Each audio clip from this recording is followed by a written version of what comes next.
کون سا سوال ہے کہ جب کسی وہابی سے کیا جائے تو وہ خاموش ہو جائے؟ دیکھیے ایسے سوالات تو بے انتہا ہیں، لیکن ایک سوال آپ ان سے یہ ضرور کر لیں کہ پوری وہابیت کی عمر کتنی ہے؟ زیادہ سے زیادہ 150 سال ہوئے ان کو تشریف لائے، تو اس سے پہلے لوگ اسی مسلک کے ماننے والے تھے یا نہیں جو ہمارے مسلک کو ماننے والے؟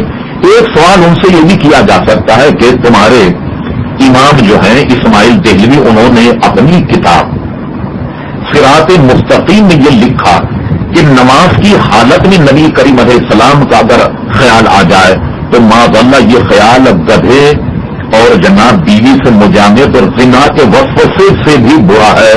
مجھے بتائیے کوئی مسلمان یہ گمان کر سکتا ہے کہ نبی کریم علیہ السلام کا جو خیال الیاذ باللہ تعالی وہ بیوی سے صحبت اور مجامعت اور بیل اور گدھی کی صورت مستقر ہونے سے برا؟ اس کا جواب وہاں بھی کیا دیں گے؟ اور اگر جواب دی ہوئی تو ہمیں بھی ذرا بتائیے۔ چوتھا سوال آپ نے پوچھا حضور صلی اللہ علیہ وسلم کو حاضر و ناظر مانتے ہیں، جبکہ وہاں بھی کہتے ہیں کہ لفظ شاہد کے معنی ہے عینی حاضر نہیں۔ پھر مثال دیتے ہیں کہ اذان میں ہم کہتے ہیں کہ میں گواہی دیتا ہوں کہ حضرت محمد صلی اللہ علیہ وسلم اللہ کے رسول ہیں، جبکہ ہم نے انہیں نہیں دیکھا۔ وہابی کا یہ عذر لنگ نہایت لق اور بالکل بیکار۔ نبی کریم صلی اللہ علیہ وسلم کو، اللہ تبارک و تعالیٰ کو اور قیامت کو، جنت اور جہنم کو نہ دیکھنا بھی تو ایمان کی علامت ہے۔ دیکھیے قرآن مجید فرقان حمید میں ارشاد ہوا الف لام میم ذالک الکتاب لا ریب فیہ، فرمایا یہ وہ کتاب ہے جس میں کوئی شک کی گنجائش نہیں۔ فرمایا ھدی للمتقین الذین یؤمنون بالغیب، یہ کتاب متقی لوگوں کو ہدایت کرتی ہے جو غیب پر ایمان رکھتے ہیں۔ تو ایمان تو نام ہی ساری باتوں پر غیب پر ایمان رکھنے کا نام ہے۔ اب ان کا یہ کہنا کہ حاضر کے معنی جو ہے بے عین ہی حاضر کے نہیں ہے۔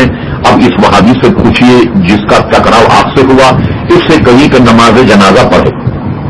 نماز جنازہ میں وہ یہ پڑھے گا اللہم اغفر لحینا و میتنا و شاہدنا و غائبنا۔ اب اس وہابی سے پوچھے کہ یہاں لفظ شاہدنا کا ترجمہ یہ ہے یا نہیں کہ اللہ ہمارے حاضر کو جو سامنے میت رکھی ہوئی ہے ہمارے اس حاضر کو بخش دے۔